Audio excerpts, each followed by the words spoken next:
Alright, guys, so Boku no Hero Academia, Season 3, Episode 13. So this episode marks the end of the halfway point of Season 3. Next episode will be a new opening and the start to the second half, which is the provisional exams.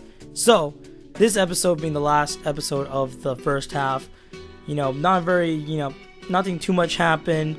Just a very chill episode, it's getting them used to their new, quarters, their new setup in the UA dorm system.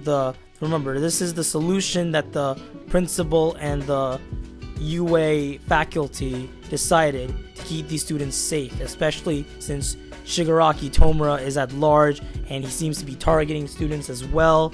The League of Villains, they seem to attack whenever Class 1A is involved. So, once again, the dorm system is very good in making sure that the students can be kept in watch, while they still resume their education. So, we see the students, after everything that happened, they go back to school, regular stuff happens, we finally see the students again together, and there's a tenseness that happens with them. There's a tenseness. Aizawa goes up to them and he tells them, things have happened.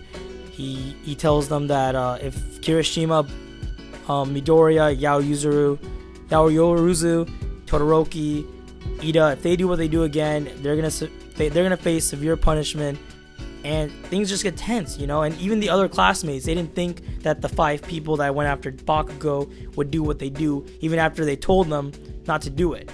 So things were tense. It was feeling very bad there. And then Bakugo, the man himself, Bakugo, something we never expect him to do. So what he does is he takes Kaminari, takes him to the back, and then he forces him to shock himself. I don't know what he did, because they didn't show us what Bakugo did to Kaminari to make him shock himself. I don't want to know what he did. Let me be honest with you folks. I don't want to know what he did. So he made him shock himself, and when Kaminari shocks himself, he becomes dumb as hell, right? And he's just like wee wee wee, and then he makes the whole class laugh. Sorry about that. He makes the whole class laugh, and he makes the mood normal again. He makes it as it was before because of Bakugo. Because Bakugo himself, what happened is he feels responsible. He feels responsible for what happened. Them having to get him back. Whatever happened with Midoriya, Ida, Todoroki, Kirishima, and Yaoyorozu getting in trouble. He feels responsible because, remember, this isn't the first time that Bakugo was a victim. In episode 2 of season 1, he was a victim to that one slime monster. He got captured by him.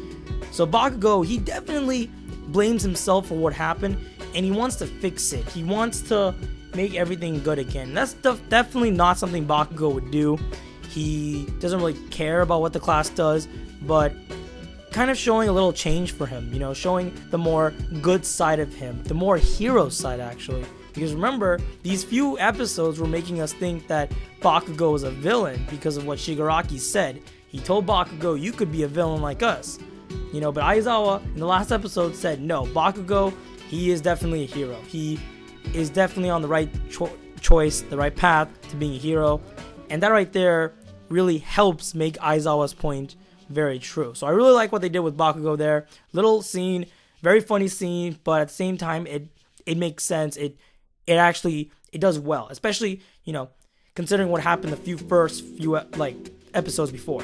So very nice scene right there. I enjoyed it a lot. Thought it was good. Bakugo's character development has definitely been very good, especially season 2 through 3. Very good stuff there. Bakugo is becoming one of my favorite characters. Very good development there. So then we get to the actual dorm. These kids are in their dorm. They're setting up typical college stuff. Giving them nice vibes, and they decide to do this contest. For fun. This contest to see which room is the best. So they choose one from the boys' side, and they choose one from the girls' side. So, we see Todoroki, his room's a little shadowy, it's dark. These rooms definitely reflect their personality a lot. So you got Tokuyami. Tokoyami's a bit, did I say Todoroki? I think I said Todoroki. Tokoyami is the one that's shadowy and darkish. Todoroki's is the one that looks hecka like, he freaking made another country in there. His is so fancy as heck. And then you got Deku with the All Might memorabilia. Deku been a fanboy of All Might since day one. That man is dedicated to his man, dude. You know? And we've seen some interesting stuff. Kaminari has a pretty cool room. Kirishima's is a pretty manly room, you know. It's a very good reflection of their personality. Shoji's is actually, you know, barely anything's there. He's a simple guy. He actually didn't unpack. He only needs like a futon or something. And in the girls' side, well, actually, before I mention the girls' side, Mineta.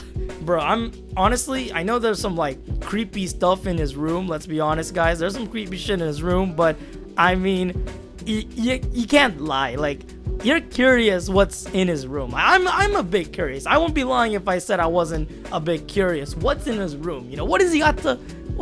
I mean, he wasn't shy about, like, he was okay with the people coming in. So it means he wasn't shy about it. So I mean, you know, what was in his room? You know, someday we should find out though. We should find out what's in Mineta's room someday, because I'm pretty sure it's some nightmarish, like, perverted stuff. But I mean, let's see, man. Let's see what he's got to offer, man. Maybe for a future episode.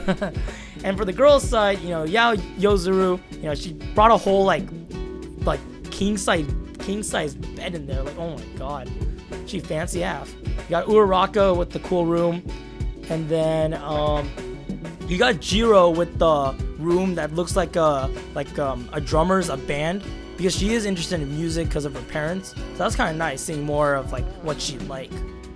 And who else we got? Oh yeah, we did not see Suyu's room. Who else was there? I think that's pretty much it. I think Ashido's room. Yeah, Ashido's room was pretty nice too. It's a pretty typical high school girl room. And I think that's pretty much it. Yeah, and then the winners were I think the winners were the guy, I forgot his name. The guy that has the quirk of eating the cake. He eats sweets and then he gets muscular. I think that was his quirk. Yeah, he won the contest, which is pretty dope. You know, you never get to see moments though with him, so you know, kind of nice for him to win something. But yeah. By the way, Bakugo also didn't participate. I'm surprised Todoroki participated too. Although Todoroki just wanted to go to bed after, but it's still nice seeing Todoroki like participate in these events with the students, even though, you know, he doesn't really care too much for it.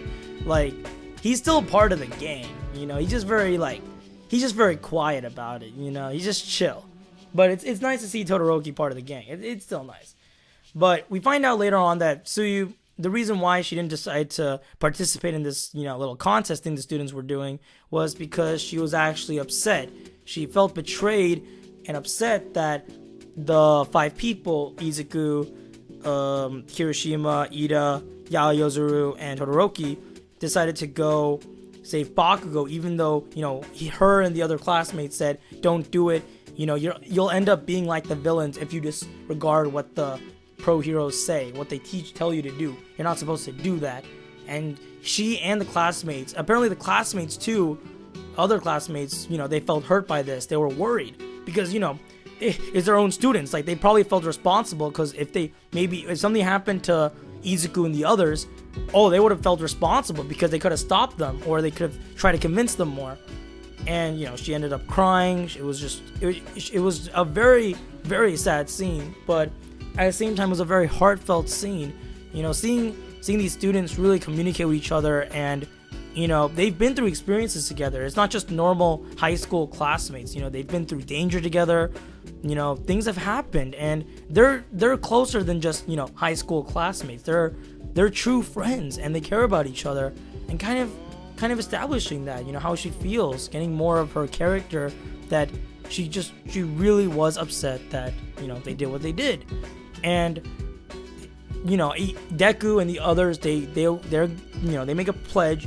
They're gonna regard their feelings, and they're gonna make sure not to do something like that again. You know, they're gonna make sure to run it by them, you know, make sure they understand and listen.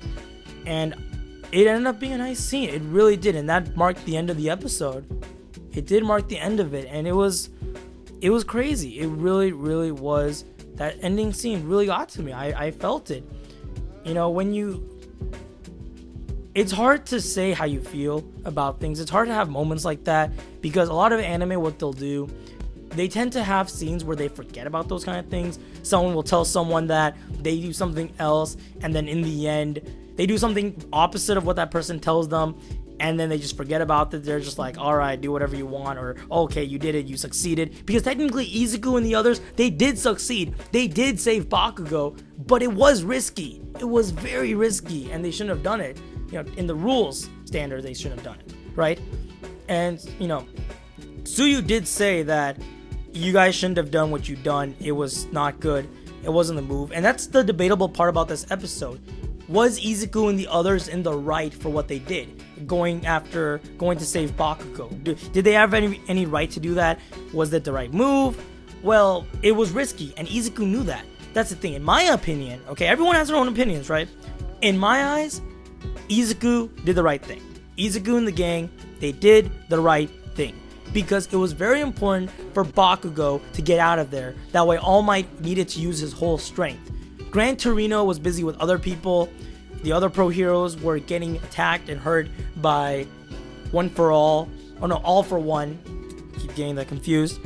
And it was just a bad situation. And remember, it was a surprise attack. Deku and the others, they were so insignificant that, you know, All for One didn't even notice them. That's why their surprise attack, their surprise save to Bakugo, it was very nice. Because it was a surprise attack. If they knew that they were there, it wouldn't have worked. But they got the element of surprise on him. That's why they were able to save Bakugo. And they had the help of the pro heroes to assist them. Gran Torino helped them, Mount Lady helped them. It was a risky plan, but it ended up working. And it was necessary. It was a very necessary thing. But like I said, it raises into debate. Because in the end, they did disregard orders. And that's what makes My Hero realistic. It's realistic in the fact that in the real life, doing things like this isn't acceptable. It really isn't, and it can get you into a lot of trouble. You know, this isn't a game. People's lives can be at risk. It's just, you might get in the way of the heroes, the adults, the higher-ups, I guess. So, honestly, it begs a question. I'd like to hear your guys' thoughts, though. What do you think? Deku and the others going after to save Bakugo, was it the right move or not? If you were in that situation, would you say yes to saving him? If you were part of the class and you wanted to recommend them an answer, you know, tell them whether they should have done it or not, what would you guys think? Definitely let me know in the comments below.